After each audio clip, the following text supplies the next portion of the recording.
At the start of 2007, I had to make one of the most important decisions of my life, a decision that would impact my life for the next few years. That decision was whether to buy the PlayStation 3 or the Xbox 360. When I asked my friends to help me with this decision, they all said to buy the 360, and their reason for this was because Halo 3 was going to be released in the next few months. I went ahead and got the Xbox 360, but it wasn't because of Halo 3. My decision was based on one game only, Dead Rising.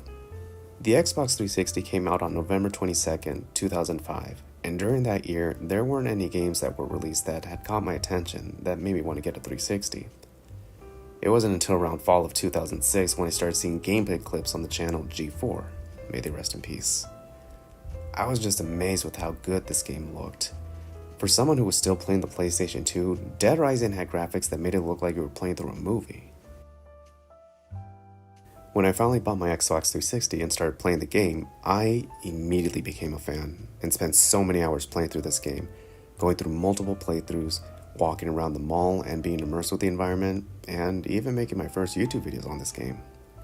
Some years passed, and to my delight, we ended up getting a sequel to Dead Rising, and after a few more years, we ended up getting more Dead Rising games. However, I couldn't help but feel like these sequels never lived up to the potential that the first game had. It was a personal mystery that would remain unsolved for many years as I had moved on from the Dead Rising series, until recently when it was announced that we would be getting a remake for the first game. After this announcement, I felt compelled to download the Dead Rising games I had in my library to prepare myself for the remake. I had played through the entire story for the first game again, and eventually ended up getting the Platinum Trophy. I had planned on uploading highlight clips for the game, but I thought I would do something different. I wanted to talk about what made the first Dead Rising game so great and why it is the best in the series. I'll be breaking this video up into separate parts, such as the story, the gameplay, the survivors, and Psychopaths. I'll be giving a general overview for these sections, as well as talking about my favorite moments in the game that stood out to me. So, without further ado, let's get on with the critique.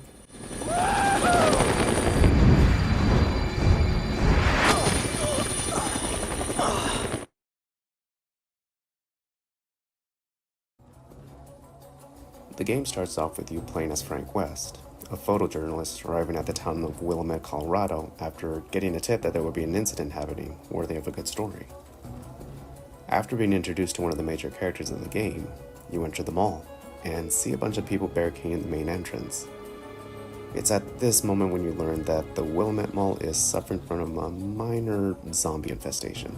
Did you say zombies? Take a look out there. If those ain't zombies, what would you call them?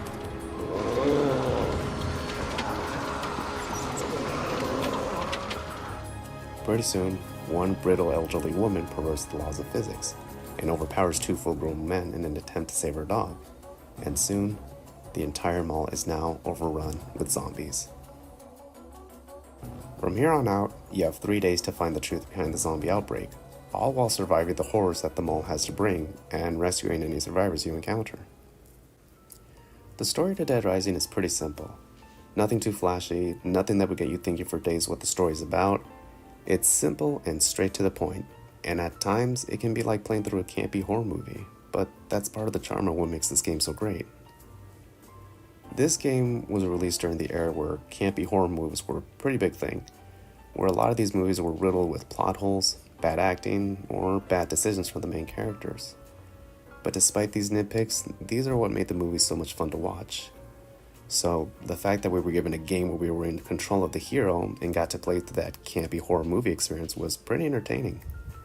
The mall itself is a pretty obvious reference to one particular horror movie you've probably watched. So, let's talk about my favorite moments in the game's story that really stood out to me. For one thing, I really like how the game slowly introduces the characters to the zombie outbreak. Of course, we as the player already know what's going on, so it shouldn't come to a surprise as to what's happening at the Willamette Mall. But what really makes the story so fun is seeing how our hero reacts to this new reality that zombies are now part of everyday life. The novelty of the situation doesn't last for too long, which is a good thing, because players immediately want to jump into the fun stuff of getting to play as Frank West and killing zombies. The security room is your safe haven, and it's an area that goes through some changes as you play through the story. This is an area that players will immediately become familiar with since it's where a majority of the main cases begin, and it's where you bring survivors to safety. It starts off with just 4 people: Frank West, Brad Garrison, Jesse McCartney, and Otis Washington. As you bring in survivors from the mall, the security room will start to get louder from the cries and chatter amongst the people. What are you thinking? Not a chance. No way. What are you thinking? This is a place where there is no tension and there is nothing that can harm you. You're given a moment to relax and think about what to do next. It isn't until you get to the case The Last Resort when the safety of the security room is now at risk because Carlito is planning on blowing up the mall. Carlito said that he'd blow up the mall if he were cornered. Damn, we've got a regular suicide bomber on our hands. Even after playing Dead Rising for so many years and knowing the bomb routes by heart, this part of the game still makes me nervous.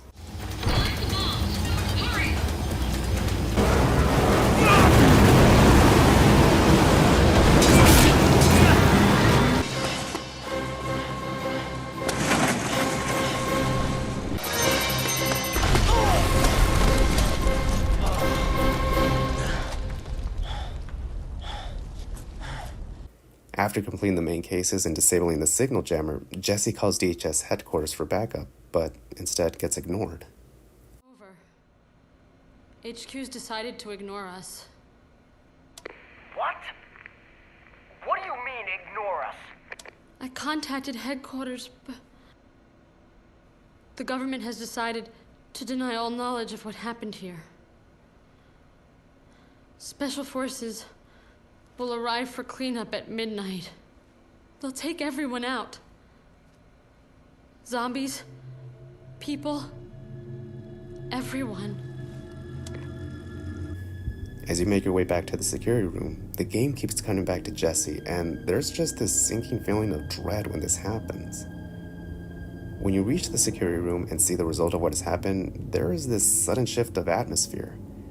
This section of the mall that was once a safe haven has been compromised. There are bodies on the floor, someone that you saw as an ally is now an undead monster, and the room is completely empty, void of any noise from the survivors you rescued. That feeling of safety is now gone. The only thing left to do at this point is to go back to Carlito's hideout with the one last survivor in the mall. I thought the slow build up to this was really well done. I like how when the main cases are completed, the title reads, "Case is closed." But you're thinking, wait, what do you mean, but? What's going on? I like how Isabella is now the only survivor that is an ally to Frank. Throughout the game, she's trying to kill you and help Carlito with his plans, but halfway through the story, she decides to help Frank, Brad, and Jesse. And in the end, she ends up being the only ally you have left in the mall. The last act for 72-hour mode is possibly one of my favorite moments in the game, and possibly for the entire Dead Rising series. During your playthrough, you'll notice little things that can happen in the mall, like the lights going out at 10 p.m. You'll start to see these weird flyers being posted around and later find out that they belong to some crazed out cult. But by far my most favorite moment in the mall is after you complete the main cases.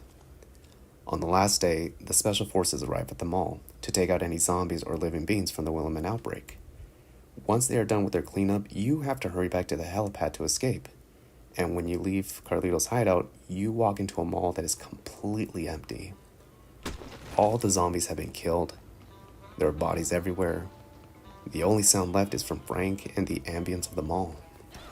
It's such a jarring feeling because throughout the game, you're fighting for your life, trying to maneuver your way through the mall, while every zombie in your radius is trying to grab and eat you. Now you're walking in this empty mall with no sign of life, no threats, nothing left except for Frank West, a survivor of the Willamette Mall. There's just so much weight in this feeling of being so alone in a place that now seems so unfamiliar. It's like time itself has stopped for you to stop and process the moment, and I found this to be so immersive and pretty scary in its own right. Out of all the Dead Rising games that I've played, I found the first game to be very grounded with how it told its story. It's a horror game that knew when to be scary,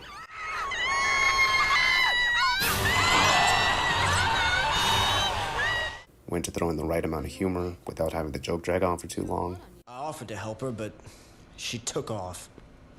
Can't really blame her for running from a guy with your looks. It also knew when to throw in some good emotional scenes in, something that I felt like the following games failed to do. Papa. Mama.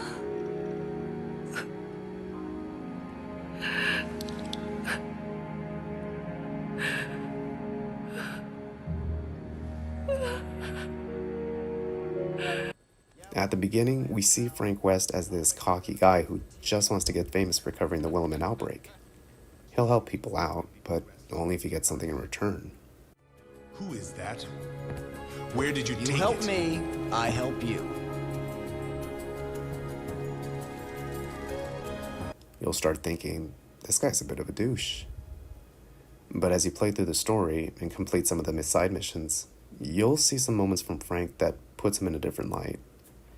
You'll see him convince survivors who are on the verge of giving up to continue living. You'll see him try to warn a man from walking right into his death, even though this guy tried to kill us a few moments ago. Hey, wait!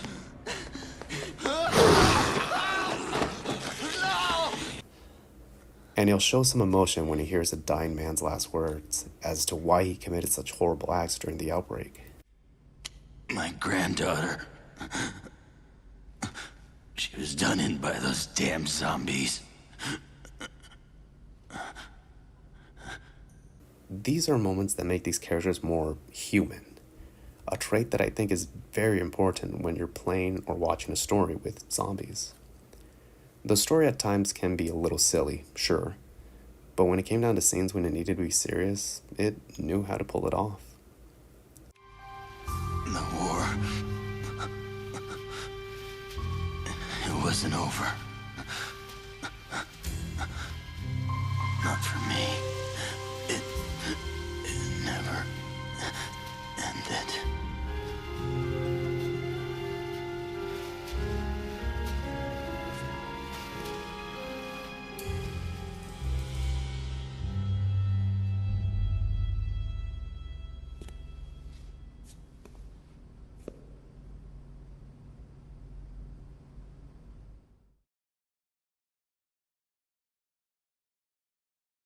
The play modes for Dead Rising is split into 3 parts: 72-hour mode, overtime mode, and infinity mode. 72-hour mode is the primary gameplay setting where you have to survive in the mall for 72 in-game hours. You get to play through the main story mode, which are known as cases, and you have the option of completing scoops, which are the game's version of side missions. During your playthrough, you will be leveling up by completing the main cases, saving survivors, defeating psychopaths, killing zombies, and many other fun ways. Completing any of these objectives rewards you with prestige points, also known as PP. You can level up in 6 different ways: attack, speed, health, inventory, throw distance, and skills, all of them giving you a better advantage of surviving. If you happen to fail one of the main cases or die, the game gives you the option to load from your last save, or restart the game but with your stats carried over. Or you can actually continue playing through 72-hour mode by just completing the scoops until the helicopter arrives. Overtime mode is somewhat similar to the 72-hour mode. This is more of an epilogue since it takes place immediately after completing the main cases in 72-hour mode. You have 24 in-game hours to scout throughout the mall looking for ingredients to cure Frank of his zombie infection. Along with invading zombies from killing you, you now have to avoid or kill the special forces that are cleaning up any loose ends in the mall. Infinity mode changes things up a bit. Rather than playing through the game before time runs out, you are now playing to see how long you could survive in the mall. There are no save points, food is more scarce, and every human being that is trapped in the mall is now trying to kill you. So let's go over the gameplay mechanics for Dead Rising. A lot of the main base gameplay mechanics remain the same throughout the entire Dead Rising series, and there were some mechanics that were included to make the games more fun, such as the use of combo weapons in Dead Rising 2. The idea of putting a time limit to these games is brilliant, as it adds another layer of tension and horror to the experience. If you wanted to, you could just wait around the area where the next case would start, but that would be extremely boring, and you could get more benefits from exploring the mall to level up. So you're probably wondering, what makes the gameplay for the first Dead Rising so great compared to the sequels, since it is all relatively the same? Well, to tell you the truth, This is all going to be based on personal preference that maybe only a handful of people will agree with, but I like the gameplay for Dead Rising because of how simple it is. As the phrase goes, less is more, and I believe that's what best describes Dead Rising. You go to a mall, take pictures, kill zombies, use anything you can find as a weapon, and eat food to regain health. That's pretty much the gist of this game. For me, the novelty to Dead Rising is that anything and everything is a weapon. While the sequels focus more on having players create weapons to help them kill zombies, the first game encouraged players to use anything they could get their hands on to survive the mall, whether it be a flower pot, a bench, a parasol, or even food items. I really like the idea that you're given so much freedom to use anything you could get your hands on to use as a weapon. Although I will say that by this point, anyone who has played Dead Rising is bound to know about the mini chainsaw and the 3 magazines exploit, so there really isn't any need to use anything else. I'm not sure if the remake will nerf the power of the chainsaws or get rid of the durability of the magazines, but I personally hope that they end up keeping them, just to stay to the roots of the original. However, I do hope that they add a trophy in which you don't use the chainsaws at all, and the same goes for any guns in general, just to give players an extra challenge to use anything else. I think it's a bit sad that for a game that promotes anything and everything can be used as a weapon, that players will only resort to the most overpowered weapons in a game and stick with it. I'll admit that I went with that method as well when I first played the game, but recently I decided to refrain from using the chainsaws at all, and I actually had a lot of fun with it. It was both terrifying and funny how you had to quickly improvise with what was around you to use as a weapon against the zombies or psychopaths. And speaking of psychopaths,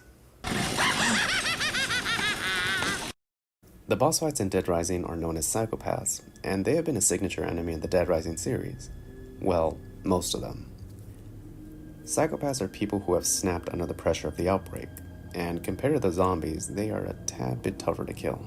Throughout the series, there have been a variety of psychopaths that you get to fight, some being more memorable than others. But in my opinion, I think that the psychopaths for the first game are better. The psychopaths for the sequels are okay, don't get me wrong, but to me, it feels like the majority of them were trying hard to come off as being over the top crazy or weird, or some of them lean too much into their stereotypes that I found them to be more silly instead of creepy. The reason why I like the psychopaths for the first Dead Rising is because of how they are presented as just being normal people. They look like people you would probably walk by in a public street and not give them a second thought if you happen to take one glance at them. Before the events of the games took place, this was just a normal town with a normal mall, filled with everyday people working their jobs, shopping, just doing anything just to get by. But once zombies became a part of the new normal, some of these people lose their sanity. My watch! Someone's been hurt. I need medicine. Hurt! That's just what this bitch said when she came to vandalize my store! They go into a fight or flight mode and unleash this darkness that's been resting inside of them for a while. It's always interesting to encounter a psychopath because it brought me the sense of fear that there was something far more evil than the zombies. Zombies are pretty much clueless beings in this game. They don't know what they're doing, they don't go around the mall hunting for humans, they just walk around and close in on the nearest living target to feast on. Psychopaths, on the other hand, are very well aware of what they're doing, and unlike the zombies, they enjoy tormenting anyone they encounter for their own desires. Loser. Get your aim right, brother. Yeah. All right, looks like we found our next contestant. We're gonna take out that dude and snatch his old lady.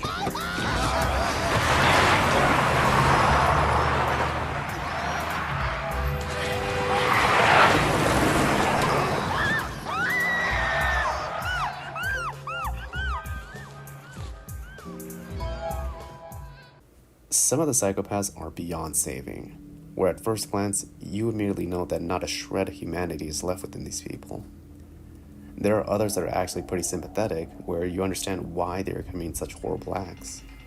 Each one of the psychopaths in this game are very interesting because they have a story to tell. My favorite psychopath in this game is Kent the photographer.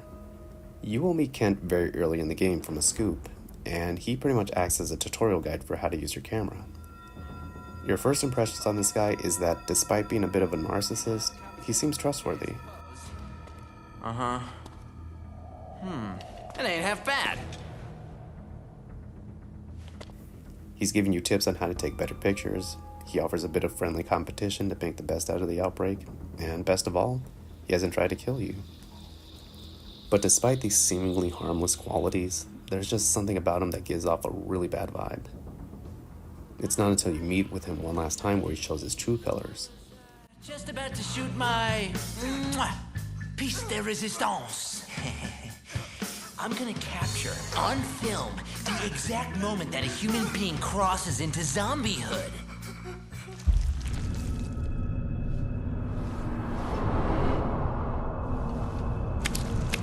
What are you doing?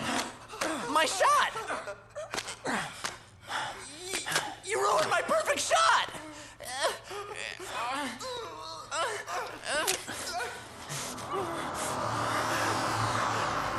This is the only Psychopath that doesn't immediately start with a fight, and what I like about it is that it gives you this false sense of safety that I thought was really well executed. I'm gonna tie you up nice and tight. Get the zombies all riled up.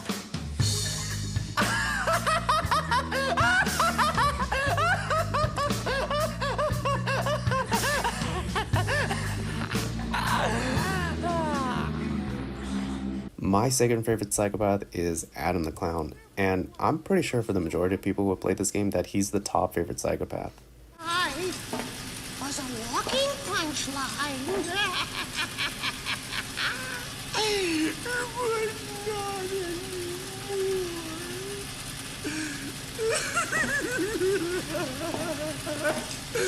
His first impression is memorable, he has one of the most gruesome deaths in the series, and he gives you one of the best weapons in the game. I have a story that I want to tell about one of my experiences with this boss fight, so if you want to skip the story, go to this mark to continue with the critique, if I remember to include it. Years back, in the summer of 2007, I went to visit my grandmother in what seemed like the middle of nowhere. It was supposed to be a vacation for the family to just kick back and have fun, but instead she tricked us and had us work in her garden for the entirety of our stay. There was really nothing to do over there. I had my Nintendo DS with me, but it just wasn't able to scratch that itch that only an Xbox 360 could scratch. And unfortunately, that was left at home. So, one day, my brother and I meet our second or third cousin, and he takes us into the small outlet nearby. There wasn't much there, except for a small family restaurant, a yoga studio, a studio that taught kids karate, and at the end, there was a game hub.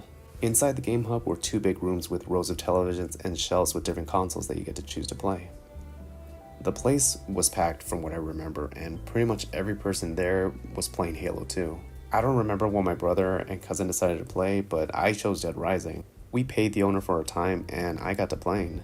I get to the part where you fight Adam the Clown, and I do my thing and take him down, and it shows the part when you defeat him, he falls on his own chainsaws, and he starts laughing as he's violently getting ripped to shreds.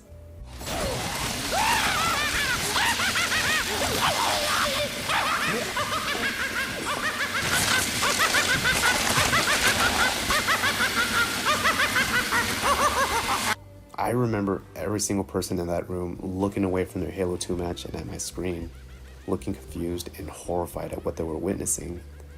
I turned to look at the store owner, and he's trying to process what the hell is happening on my screen. It was one of the most memorable moments in my life.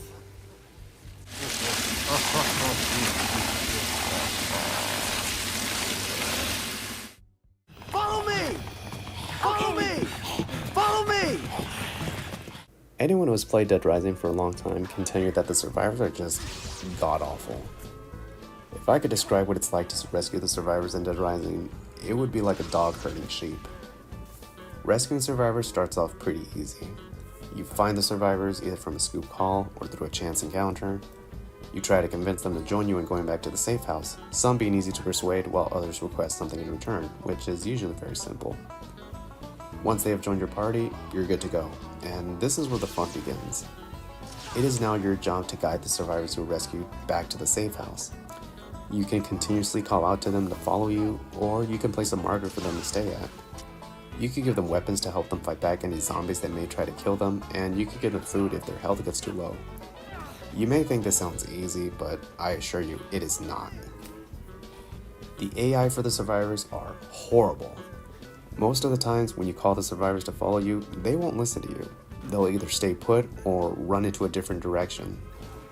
Sometimes they'll run right into a group of zombies and get swatted to death. Most of the time, they won't use the weapons you give them, but when they do, chances are they'll end up hitting you instead. This is probably one of the most torturous moments that I've had to endure when playing Dead Rising, and possibly for any video game. But despite this horrible mechanic that this game has, it's also what makes this game so great. Trying to rescue all the survivors for the same trophy is quite a feat. Usually players will try to do this on the run where you don't have to do the main cases, which is probably the easiest way to get this trophy. But if you like to torture yourself like me, you'll try to get this trophy while completing the main cases, and if you really want to get a good challenge, I recommend this playthrough. Let me explain. You're in the middle of one of the main cases and you need to get back to the safe house to complete it. You see that there are some scoops that are conveniently along the way to the safe house and you think, why not? I can handle it. You rescue the survivors, get them to join your party, and attempt to guide them back to safety. If you're one of the lucky ones, you'll get through this just fine. But if you're like us in the majority, every possible thing that can go wrong will go wrong. You find yourself wasting precious time trying to get the survivors out of a jam, and the main case is starting to go in the red, meaning you need to bust your ass and get moving. So, you manage to get the survivors into the next section of the mall and head towards the next exit.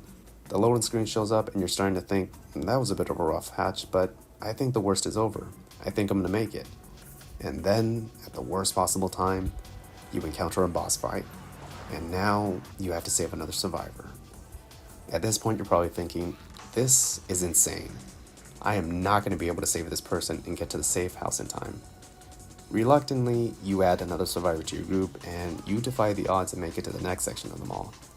Now, you're starting to panic.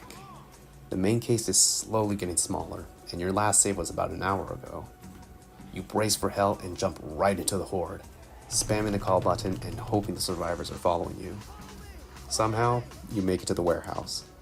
The main case scoop is now a sliver of red. You race through the corridors and reach the elevator, and now you're on the roof. The finish line is right there. All you need to do is get on the platform and you're home free.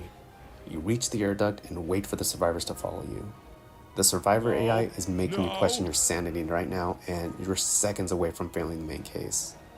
But you finally get them all on the ledge, and you enter the air ducts, and finally, you reach the security room. You did it. You managed to make it before the case expired. You're being showered with so much PP from the survivors that you just saved, and it feels great. No other Dead Rising game has given me so much panic and fear with saving the survivors as much as the first game did. For the sequel, the AI has been greatly improved, or some of the games don't even have the feature of leading survivors back to a safe house anymore, which in my opinion removes a layer of tension of the game. I'm not sure if the broken AI for the survivors was intentional, but if it was an accident, then by all means it was a good one. Dead Rising is by no means a perfect game. If you go back to play the original, you'll find that some of the mechanics are pretty dated, the story isn't anything extraordinary with a big twist, and at times, gameplay can be a bit broken. But some of these flaws are what makes this game so memorable. It was truly a one-of-a-kind amongst the other titles that were released in the early years of the Xbox 360. I believe that it's a game that helped to define the 7th generation of gaming consoles, where many of us were amazed with the graphics and thinking, it is going to be very difficult to make a game look as good as this. And now, 18 years later, we are getting a remake and they managed to prove us wrong. It makes me wonder what the experience of playing through the remake will be like. Will some of the differences made in the remake ruin the experience or enhance it? What will players who have never played a Dead Rising game think of the remake? Will they think it's a dated game with beautiful graphics? Or will they actually enjoy the game and become a fan of the series? The only thing we could do now is wait for the game to release and make the judgment ourselves. Who knows? If sales do well, we might get the rest of the games to be given the remake treatment. And, if we're lucky, we might end up getting Dead Rising 5. Thank you all so much for watching the video. This is the first video essay that I've done for the channel, and so hopefully I did alright with putting it together. If you guys could be so kind as to leave a like to help the channel grow, subscribe to keep up to date with the videos that I'll be posting, and let me know what your thoughts are in the comments.